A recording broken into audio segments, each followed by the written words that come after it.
Neemias, capítulo 4. Quando Sambalate soube que os judeus estavam reconstruindo as muralhas, ficou furioso e começou a caçoar de nós, diante dos seus companheiros e do exército dos samaritanos. Ele disse: "O que é que esses judeus miseráveis estão fazendo? Será que eles pretendem reconstruir a cidade? Será que eles pensam que, oferecendo sacrifícios, poderão acabar o trabalho em um dia? Será que dos montões de entulho e das pedras que foram queimadas, eles podem tirar pedras para a construção?" Tobias, que era do país de Amon, estava com ele e disse: "Que tipo de muralha eles poderão construir? Até mesmo uma raposa poderia derrubá-la. O nosso Deus escuta como eles caçoam de nós.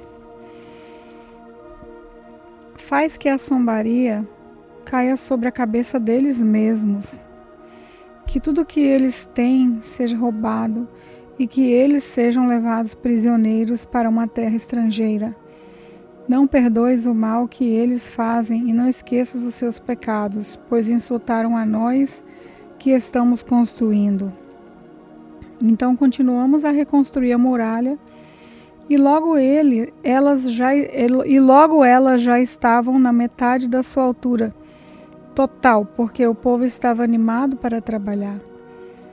Sambalate e Tobias e os povos da Arábia, Amon e Asdod ficaram muito zangados quando souberam que nós estávamos continuando o trabalho de reconstrução das muralhas de Jerusalém e que as suas brechas já estavam sendo fechadas. Aí se reuniram e combinaram que viriam juntos atacar Jerusalém e provocar confusão. Mas nós oramos ao nosso Deus e colocamos homens para ficarem na vigia contra eles de dia e de noite. O povo de Judá cantava uma canção assim: "Os carregadores já estão cansados e ainda há muito entulho para carregar. A construção desta muralha, quando vamos terminar?" Os nossos inimigos pensavam que nós não poderíamos vê-lo, nem saberíamos o que estava acontecendo até que eles já estivessem quase em cima de nós, nos matando e nos fazendo parar o trabalho. Em várias vezes, os judeus que moravam entre os nossos inimigos vieram nos avisar dos planos que eles estavam fazendo contra nós. Então eu armei o povo com espadas, lanças e arcos e flechas e os coloquei por grupos de famílias atrás da muralha, em todos os lugares onde ela ainda não estava consertada. Eu vi que o povo estava preocupado e por isso disse a eles e às suas autoridades e aos seus oficiais: "Não tenham medo dos nossos inimigos. Lembrem como Deus, o Senhor, é grande e terrível e lutem pelos seus patrícios, pelos seus filhos, pelas suas esposas e seus lares. Nossos inimigos ficarão sabendo que nós havíamos descoberto o que eles estavam planejando e compreenderão que Deus havia atrapalhado seus planos. Então todos nós voltamos para o nosso trabalho na reconstrução das muralhas. Daí em diante, metade dos homens trabalhava enquanto os outros ficavam na guarda, armados com lanças, escudos, arcos e flechas e armaduras. E as autoridades deram todo o seu apoio às pessoas que estavam reconstruindo a muralha. Cada pessoa carregava materiais de construção numa das mãos e na outra carregava uma arma. Todos os que trabalhavam levavam uma espada na cintura. O vigia, que devia tocar a corneta para dar o alarme, ficava perto de mim, e eu disse ao povo e aos seus oficiais e às suas autoridades: O trabalho é muito espalhado e por isso nós ficamos muito longe uns dos outros nas muralhas. Se vocês ouvirem a corneta tocando o alarme, reúnam-se em volta de mim. O nosso Deus lutará por nós. E assim todos os dias, desde o nascer do sol até a hora em que as estrelas apareciam de noite, metade de nós trabalhava nas muralhas, enquanto os outros ficavam na guarda, armados com lanças. Nessa época, eu também disse aos encarregados do trabalho que eles e todos os seus ajudantes precisavam passar a noite em Jerusalém, para que assim nós pudéssemos trabalhar de dia e servir como vigias da cidade à noite. Nem eu, nem os meus companheiros, nem nenhum dos meus empregados ou guarda-costas tirávamos as nossas roupas, nem mesmo para dormir. E todos nós estávamos sempre com nossas armas na mão. Neemias capítulo 5. Algum tempo depois, muitas pessoas, tanto homens como mulheres, começaram a reclamar contra os seus patrícios judeus. Alguns diziam: as nossas famílias são grandes e precisamos de trigo para nos alimentarmos e continuarmos vivos. Outros diziam: para não morrermos de fome, nós tivemos de penhorar os nossos campos e as nossas plantações de uvas e as nossas casas a fim de comprar trigo. E outros diziam ainda: tivemos que pedir dinheiro emprestado para pagar ao rei os impostos sobre os nossos campos e plantações de uvas. Acontece que nós somos da mesma raça dos nossos patrícios judeus, e os nossos filhos são tão bons como os deles. No entanto, não temos de fazer com que os nossos filhos trabalhem como escravos. Algumas das nossas filhas já foram vendidas como escravas. Não podemos fazer nada para evitar isso, pois os nossos campos e as nossas plantações de uvas foram tomados de nós. Quando eu, Neemias, ouvi essas queixas, fiquei zangado e resolvi fazer alguma coisa. Repreendi as autoridades do povo e os oficiais e disse: vocês estão explorando os seus irmãos. Depois de pensar nisso, eu reuni todo o povo a fim de tratar desse problema e disse: de acordo com as nossas posses, nós temos comprado dos estrangeiros os nossos patrícios judeus que tiveram de se vender a eles como escravos.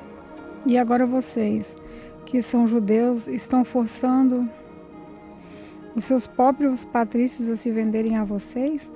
As autoridades ficaram caladas e não acharam nada para responder. Então eu disse: o que vocês estão fazendo é errado. Vocês deviam temer a Deus e fazer o que é direito, em vez de dar aos nossos inimigos, aos não-judeus, razão para caçoar de nós. Eu e os meus companheiros e os homens que trabalham para mim temos emprestado dinheiro e trigo ao povo, e agora vamos perdoar essa dívida. Portanto, vocês também perdoem todas as dívidas deles, dinheiro, vinho ou azeite. Devolvam agora mesmo seus campos e as suas plantações de uvas e as oliveiras e as suas casas. As autoridades responderam: está bem, nós vamos fazer o que você está dizendo. Vamos devolver as propriedades e não vamos cobrar as dívidas. Então eu chamei os sacerdotes e fiz as autoridades juntarem que cumpririam essa promessa. Depois tirei a faixa que usava na cintura e a sacudi e disse: é assim que Deus vai sacudir qualquer um de vocês que não cumprir a sua promessa. Deus tirará dele a sua casa e tudo o que ele tem, e o deixará sem nada. E todos os que estavam ali disseram: amém, que seja assim. Aí louvaram a Deus, o Senhor, e cumpriram a promessa que haviam feito. Durante os 12 anos em que fui governador na terra de Judá, desde ao ano 20 do reinado de Artaxerxes até o ano 32, nem eu nem os meus parentes comemos a comida a que eu tinha direito como governador. Antes de mim, os governadores tinham sido uma carga para o povo e haviam exigido que o povo pagasse 40 barras de prata por dia a fim de comprar comida e vinho. Até meus empregados exploravam o povo. Até seus empregados exploravam o povo. Mas eu agi de modo diferente, porque temia a Deus. Trabalhei com todas as minhas forças na reconstrução da muralha e não comprei nenhuma propriedade. E todos os meus empregados ajudaram na reconstrução. Também hospedei na minha casa 150 judeus e os seus chefes, além de todas as pessoas das nações vizinhas que vinham à minha casa. Todos os dias eu mandava preparar um boi e 6 ovelhas das melhores e muitas galinhas. E cada 10 dias eu mandava vir uma nova remessa de vinho. Mas eu sabia que o povo tinha de trabalhar no pesado. Por isso não pedi dinheiro da comida a que eu, como governador, tinha direito. Ó Deus, eu te peço que leves em conta tudo o que fiz por esse povo. Neemias capítulo 6. Sambalate, Tobias, Gesem e o resto dos nossos inimigos souberam que nós havíamos terminado de reconstruir a muralha e que não havia mais brechas nela, embora ainda não tivéssemos colocado os portões nos seus lugares. Então Sambalate e Gesem me mandaram um recado. Eles queriam que eu fosse me encontrar com eles num dos povoados do Vale de Ono, mas a intenção deles era me fazer algum mal. Aí eu mandei mensageiros a eles com o seguinte recado: eu estou fazendo um trabalho importante e não posso descer até aí. Eu não vou deixar esse trabalho só para ir falar com vocês. Eles me mandaram o mesmo recado 4 vezes e eu mandei sempre a mesma resposta. Então Sambalate me mandou o 5º recado e esse veio por escrito. Era uma carta e foi trazida por um dos empregados de Sambalate. A carta que estava aberta dizia: Gesem me disse que entre os povos vizinhos está correndo um boato. Dizem que você e os judeus pretendem fazer uma revolução e que é por isso que estão reconstruindo a muralha. Ele disse também que o seu plano é se tornar rei deles e que você já arranjou alguns profetas para dizerem em Jerusalém que você é o rei de Judá. O rei Artaxerxes certamente vai saber disso. Por isso, proponho que nós dois nos encontremos para conversar a respeito dessa situação. Eu mandei a seguinte resposta: nada do que você está dizendo é verdade. Foi você quem inventou tudo isso. O que eles queriam era nos meter medo para não continuarmos o trabalho. Agora, ó Deus, aumenta as minhas forças. Nessa época, Semaías, filho de Delaías e neto de Metabel, estava proibido de sair de casa. E por isso fui visitá-lo. Ele me disse: nós dois precisamos nos esconder juntos no lugar santo no templo e vamos fechar as portas porque eles virão matar você. Sim, qualquer noite dessas eles virão matá-lo. A isso respondi: eu não sou do tipo de homem que foge e se esconde. Você pensa que eu tentaria salvar minha vida me escondendo no templo? Eu não vou fazer isso de jeito nenhum. Quando comecei a pensar nesse assunto, compreendi que Deus não havia falado com Semaías, e sim que Tobias e Sambalate haviam pago a ele para me dar aquele conselho. Eles lhe deram dinheiro para me fazer ficar com medo e assim pecar. Aí eles poderiam acabar com o meu bom nome e me humilhar. Oh meu Deus, lembra do que Tobias e Sambalate fizeram e castiga-os. Lembra também da profecia, da profetisa Noadias e dos outros profetas que tentaram me fazer ficar com medo. As muralhas foram terminadas no dia 25 do mês de Elul e depois de 52 dias de trabalho.